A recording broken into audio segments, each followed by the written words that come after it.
Welcome back, friends. Okay, it's about that time we check back in on Tom Turton. Make sure he's not getting into any trouble because he is live from the History Museum on the square in honor of Route 66 week. So, Tom, please tell me you're not in trouble yet. What's going on? I'm not in trouble yet, and that's all I'm going to give you on that one. But I'm going to tell you what's going on. John and I, John Sellers, of course, we've moved into a different part of the History Museum. We're up on the 5th floor, right, John? Right. And you want to know about Route 66. This is a great place to walk around and just kind of soak in what's up here. Absorb a lot of information. And there is. I mean, Exactly. you know, Route 66, yes, you have the historical idea of this is where it was officially designated, all that kind of stuff. But some of the things that are out there on 66 are just incredible. Oh yeah, it's amazing the things that you find out about. It's like over here in one of the displays is a book called the Blue Book, and it's one volume of a 6-volume set.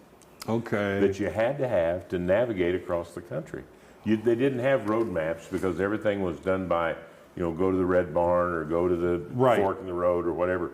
Right. It was all by waypoints. It had no letters or numbers or anything. So this set of books, you had this set of books, and if you wanted to travel from place to place, you would look at the books and find where you were and figure out where you needed to go from there and what. And that was called the Blue Book? The Blue Book. See, because now if you had said, oh, I looked in the Blue Book, I figure you're trying to figure out how much your car is worth. Exactly. No, this old set of they call them the Blue Book, was a 6-volume set, and each volume was a different part of the country. Yeah. Well, I mean, okay, you've got the Blue Book there, but you've got so many other things around it. Just advertising, matches, and ballpoint pens and ashtrays and all the different things. Is that an old telephone there, a payphone? Or payphone, yeah. That's a payphone. Oh my gosh. One of the first payphones. Yeah, you used those a lot. No. Easy. Back it down a little bit. All right. But yeah, just interesting stuff, and it tells you so much about what it was like and what a change it made in the way people navigated across the country when they were able to have a road map and stay on a numbered highway to get from point A to point B. Well, I'm even looking above where Tim is right now, the old standard sign. That was, it was just a solid, there's no neon involved, no nothing. And that's what the standard sign was like. Right. I remember that when I was a kid. Oh, absolutely.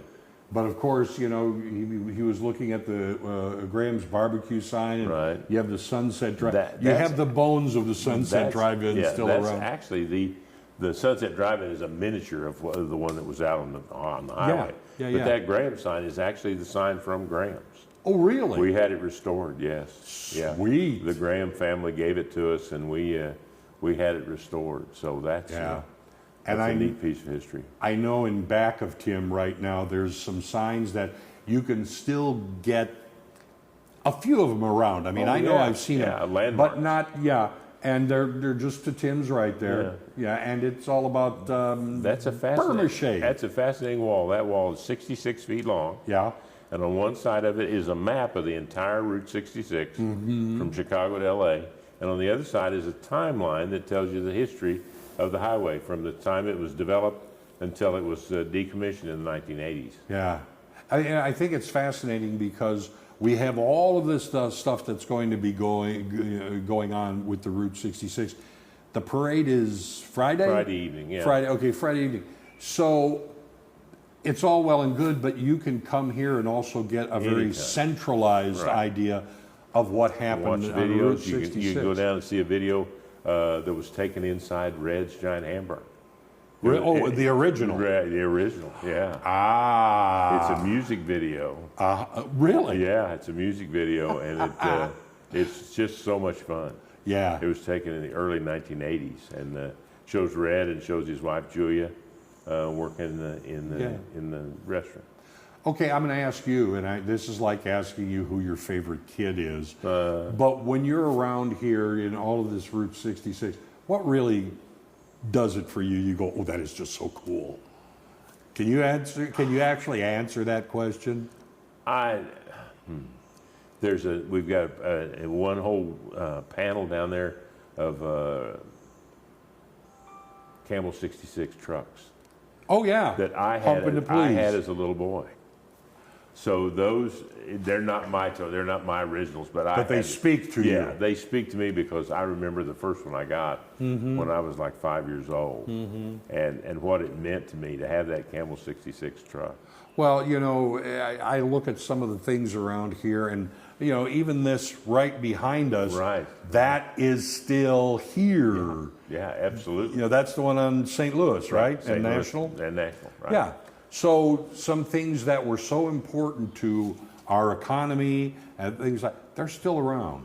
Exactly. That's pretty cool. It's still an important part of our everyday life. Okay, and we'll talk about a few more of those in just a little bit when we'll come back to the History Museum and tap John's brain There about you go. all of this Yeah. stuff. Right now, back to you.